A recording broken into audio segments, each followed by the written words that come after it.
Hey everybody, what's up? Welcome back to our channel. In this tutorial, I'll walk you through the steps on does controller work on Roblox mobile. If you have a question regarding whether controller works on Roblox mobile or not, you just need to make sure to watch this video right till the end.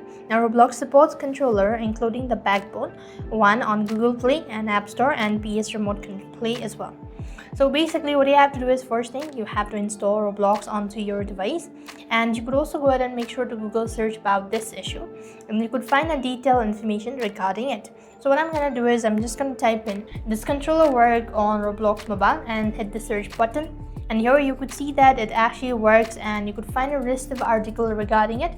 You could go with any of these topics on how it functions. So that is how it works. I hope the video was helpful. Make sure to like, share and subscribe to our channel. Thank you for watching. See you in the next video.